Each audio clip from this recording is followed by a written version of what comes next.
Good afternoon. Gerardo, they want you down at the counselor's office. Sweet. There's always a line down to see the counselor. I was hoping it was a long one too this time so I could miss the whole class period.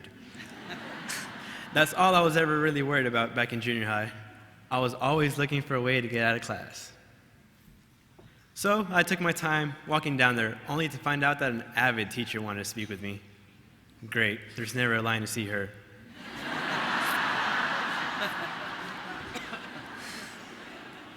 The teacher started off by asking if I was familiar with the program, which I wasn't, and then gave me a brief description.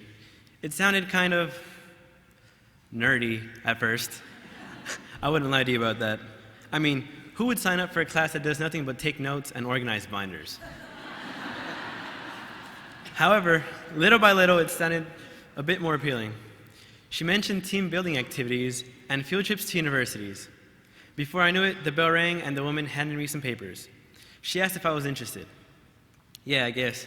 Sounds pretty cool. Great. I hope you consider getting a schedule change. That night, I went home and looked over the papers the lady had handed me with, and I read that AVID's main objective was to prepare students like me for college.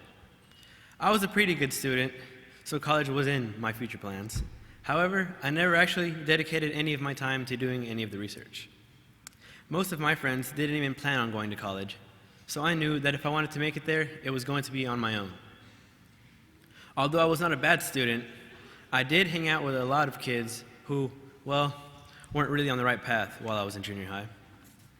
The first couple of days were a bit difficult.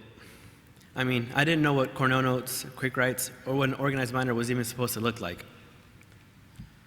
But little by little, I started to get the hang of it and began to make friends as well. Yes, friends. Friends with similar goals and backgrounds. Finally, kids my age who didn't think doing homework was lame. After only 6 weeks, my grades had improved and I was a lot more organized. This AVID thing was really paying off. Before I knew it, the school year was almost over and I had to choose my 9th grade classes. Of course, AVID would be one of them. Thanks to AVID, I was able to stay on track during my 8th grade year. Some of the friends I used to hang out with didn't even pass that grade. In high school, my courses became a lot more difficult, but thanks to the skills I had acquired from my 8th grade teachers and tutors, yay tutors, I was able to pass both my AP and regular classes. Our AVID family also grew that year as students from both junior highs came together. With their encouragement freshman year, I was able to try out for the soccer team while remaining on top of my GPA. Now, with more AVID brothers and sisters, the transition to the 10th grade would be a lot smoother.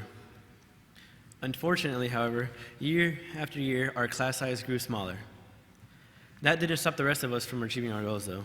If anything, it made us closer, because in the end, those of us who remained were on the same page. Losing friends in the process was hard, but it's a part of life. We all understood that no matter how much we cared for one another, we had to let one another make our own choices and live our own lives. Things don't always work out the way you want them to, and that's life. So with the knowledge that we had acquired, we entered the 11th grade ready for what is believed to be the toughest academic year. Thanks to my AVID tutors, once again, yay tutors, I made it through some of the hardest courses and passed the exit level tax test. When we struggled in AP and pre-AP courses, we turned to our AVID classmates and tutors for help. I know I certainly did. Fortunately, I had at least one AVID classmate in each of my AP courses who I could turn to and ask for help. I felt comfortable asking them for help not only because they were smart, but because the AVID program had brought us as close as family. Whenever I felt I had done badly on a math quiz, I had my AVID family there to let me know everything was going to be okay. If I had a big test coming up in history, I had more than enough classmates to study with, and together we overcame the obstacles which at first overwhelmed us. Their support helped me stay involved in other extracurricular activities too, such as the Principal Student Advisory Council, the RISD Superintendent Student Advisory Council, the Excel Club, peer mediators, the Texas Little League Youth State Board, to name a few, without becoming overwhelmed. Filled with excitement, I entered my senior year with my AVID support team. Before the first 6 weeks had ended, we had all applied to at least one college, and before the first semester was over, about half of us had already received our acceptance letters, including myself. I had accomplished my initial goal, which was to get into college, but I was well aware that it was time to aim for even higher goals. We still had the playoffs to make, AP tests to pass, and scholarships to receive. So rather than set our lives on cruise control, we needed to find the gas pedal and floor it. With that mindset, I wake up every morning thankful to know that every time I hit a fork in the road, I will have my AVID family there to point me in the right direction. There is no doubt in my mind that my acceptances to the University of North Texas, Texas State University, the University of Houston, and Baylor University, the school I will be attending this fall, is owed to AVID program. So thank you, AVID.